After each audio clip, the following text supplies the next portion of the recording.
Hi, my name is Therese Ray Monique Ipon, and I'm here to talk about an argument regarding female hygiene products if it should be free. Please stay with me. There are three things that we are going to talk about as we move along with the presentation. The first one is we are going to determine why we have to talk about this, why it's important to us, and a little background of feminine hygiene products. Second, I will lay down to you or introduce to you two sources that gives significance about the topic.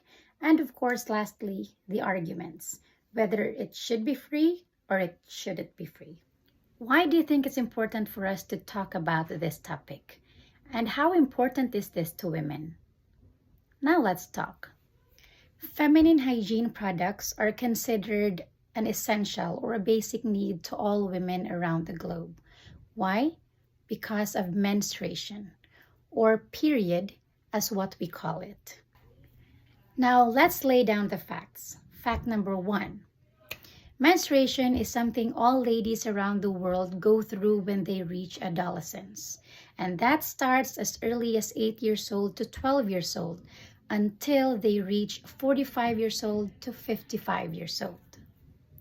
Now, fact number two.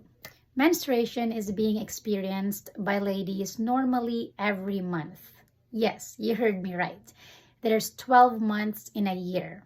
And in each month, it runs from 3 days to 5 days on a normal or regular basis. Some would go as far as 7 days. Fact number three is the usage of the product. There are three very common products that women use during their menstruation, such as tampons, pads, and menstrual cups. I wouldn't actually go into details on how to use them, but for hygiene purposes, women should change a maximum of 4 hours. Yes, you heard me right. And there's actually 24 hours in a day. You do the math. There are two academic sources where I acquired the information regarding this research. The first one is written by Ataho Hawkins, entitled A Basic Human Need. It talks about period poverty. The second article is written by Tanya Mahajan, entitled Imperfect Information in Menstrual Health and the Role of Informed Choice. This one talks about misinformation and market failure. The argument regarding feminine hygiene products being free of charge is still being debated.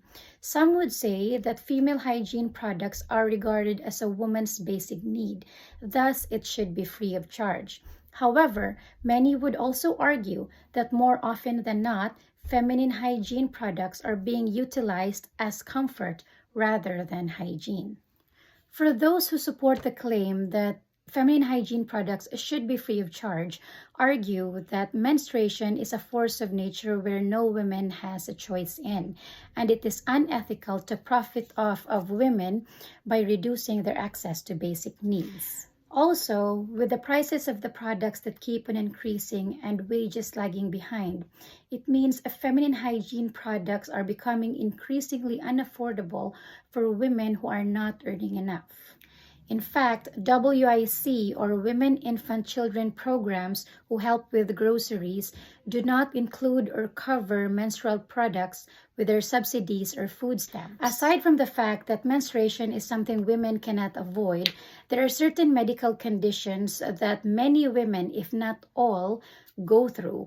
One of the most common is stomach cramps, and most of the time, women seek medical attention. Thus, an additional expense. If only feminine hygiene products are free of charge, this could save a significant amount of money for women. In the contrary, some would also argue that the feminine hygiene products being purchased now and being used as of the moment is more of a convenience rather than hygiene. Because if it's only for hygiene, we can always go back to the old times where clean cotton cloth are being used. it's more economical and environmental. In addition, it would also be very expensive for the government to give it out for free since it entails product cost, manufacturing cost, and labor cost. Given the information gathered in this research, I would agree that feminine hygiene products can be free, but maybe not to all.